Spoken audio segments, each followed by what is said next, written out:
The city of Viridian buzzed with its usual late-night hum, a symphony of distant sirens and the rhythmic pulse of streetlights. But on a quiet, tree-lined road on the city's outskirts, the silence was about to be shattered. This is the story of two men, a woman, and a single, fateful phone call that would turn their lives upside down. It began with a woman named Dr. Evelyn Reed, a figure of immense authority and quiet dignity. But on this night, she was just a woman driving home from a long, arduous meeting at the Atlas Research Facility, the sprawling, secretive government complex where she held an unprecedented position. Her uniform, a crisp slate gray with a constellation of medals pinned to her breast, was a testament to a lifetime of service. To the initiated, those stars and ribbons told a story of leadership, bravery, and sacrifice. They marked her as a director of strategic operations, a woman who commanded a budget larger than most small countries and held the highest security clearance in the nation. But tonight, that uniform and its weight of responsibility seemed to mean nothing. As she navigated a turn, a set of flashing red and blue lights flared in her rearview mirror. She pulled over, her movements deliberate and calm. She had done nothing wrong. A routine stop, she assumed. But the two officers who approached her car, Officers Miller and Jones of the Viridian Police Department, had a different agenda. Their body language was aggressive, their faces set in hard, dismissive lines. Miller, the elder of the two, leaned into her window, his flashlight a searing blade of light in her eyes.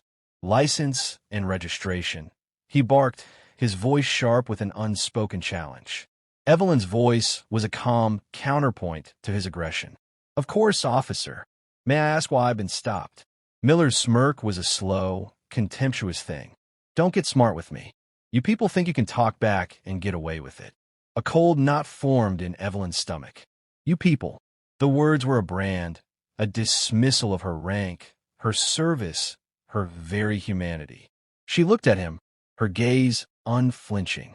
"Officer, I am a director of strategic operations. I was returning from duty." His response was a harsh, barking laugh that was joined by his partner, Jones. "A director? Lady, the only thing you're directing is a temper tantrum. Don't lie to me." Her medals, faint glimmers of metal under the streetlights, were invisible to them. Her rank, a symbol of decades of dedication, meant nothing. To them, she was not Dr. Evelyn Reed.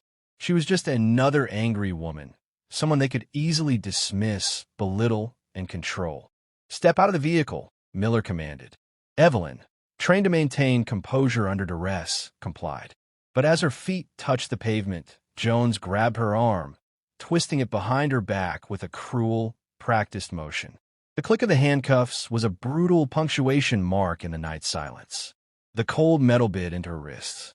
A woman who briefed presidents and commanded thousands was now standing on the side of a road, treated like a common criminal. Passing cars slowed. Drivers gawked, a mix of curiosity and judgment in their faces. They saw a woman in a government uniform being arrested. They didn't see the insignia on her collar that outranked anyone they had ever met. They didn't see the weight of a nation's secrets that she carried. Miller and Jones exchanged a triumphant smirk. "That'll teach her to talk back," Jones muttered. But they had no idea who they were dealing with.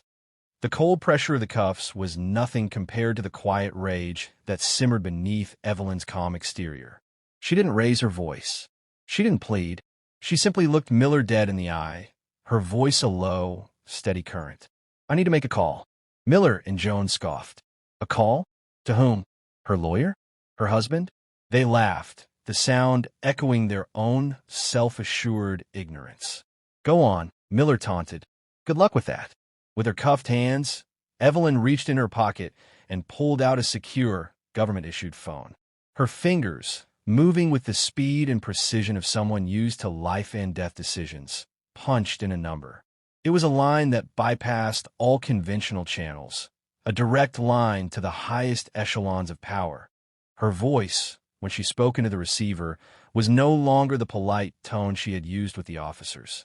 It was a voice that commanded. "This is Director Reed. I have been unlawfully detained by local law enforcement while in uniform. Send immediate assistance to my location." The officers froze. The laughter died in their throats. Their confident smirks cracked, replaced by a pale, growing dread. A low hum, barely audible at first, grew into the unmistakable growl of powerful engines. Multiple black SUVs, unmarked and silent as specters, peeled down the highway and came to a stop with synchronized precision. Doors opened, and out stepped agents in dark suits, their movements crisp and professional. Their presence radiated an authority that made the small-town cops seem like children playing dress-up. The lead agent walked forward, his eyes scanning the scene, then settling on Evelyn's cuffed hands. "Director Reed," he said, his voice a sharp note of respectful concern. "Are you all right, ma'am?" The jaws of Miller and Jones dropped. The truth, an unavoidable, crushing reality, hit them with the force of a sledgehammer. The woman they had mocked and humiliated was exactly who she said she was. The agents moved with practiced efficiency, removing the cuffs and forming a protective perimeter around her. Miller and Jones stammered, their earlier bravado gone. She resisted, Miller said weakly. She wouldn't comply. But the agents didn't care about their excuses. The lead agent leaned in, speaking quietly to Evelyn. "The Pentagon has been notified, ma'am.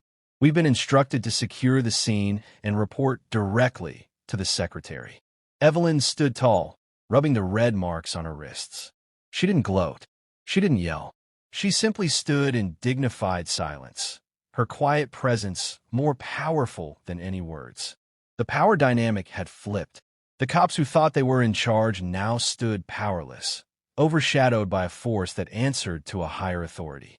By sunrise, the quiet incident on the roadside had become a national scandal.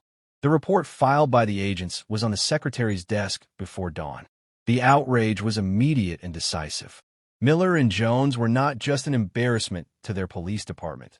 They were a disgrace to the entire country. The story leaked to the press, and headlines screamed of a decorated leader being disrespected and abused. Miller and Jones scoffed when Evelyn asked to make a call. "To who? Your lawyer? Your husband?" Miller sneered. Their laughter echoed with smug ignorance. But Evelyn, her wrists bound, reached calmly into her pocket and pulled out a government-issued phone. With practiced precision, she dialed a number few people on Earth had access to. Her voice dropped its polite tone, turning sharp and commanding. "This is Director Reed. I have been unlawfully detained by local law enforcement while in uniform. Immediate assistance required." The officers froze. Their smirks faltered. Before they could react, the distant growl of engines rose, cutting through the night. Black SUVs descended with military precision, stopping in unison. Dark-suited agents emerged, their presence exuding authority that dwarfed the small-town cops. The lead agent's eyes fell on Evelyn's cuffed wrists. "Director Reed, are you all right, ma'am?" he asked, his tone laced with respect. Miller and Jones stood speechless, horror dawning. Their victim wasn't some nobody. They had mocked and shackled a national figure. The agents moved swiftly, removing the cuffs and forming a protective wall around her. She resisted. Miller stammered, voice weak. She wouldn't comply. No one listened. The lead agent leaned close to Evelyn. "The Pentagon has been notified, ma'am. The secretary is awaiting our report." By sunrise, the incident was a national scandal. Body cam footage revealed Evelyn's calm politeness and the officer's cruelty. The police chief's attempt to call it a misunderstanding collapsed under the weight of undeniable evidence. Within days, the verdict came. Miller and Jones were terminated, not suspended, not demoted, but stripped of their badges, weapons, pensions, and dignity. Careers built on unchecked arrogance ended in a single week. Reporters pressed Evelyn for comment. She refused to gloat, her composure unshaken. "This was never about me," she said softly. "It is about respect, about accountability, and about ensuring no one is treated as less than they are." Her words echoed far beyond Viridian. The lesson was clear. True power does not lie in a badge or a weapon, but in integrity and restraint. Miller and Jones believed they were teaching her a lesson. Instead, they discovered the harshest truth of all. Sometimes the person you try to humiliate holds the power to dismantle your entire world with a single phone call. The red marks on Evelyn's wrists faded, but the mark she left on history remained, a permanent reminder that dignity is non-negotiable. Prejudice carries consequences, and justice has its own way of finding those who abuse authority.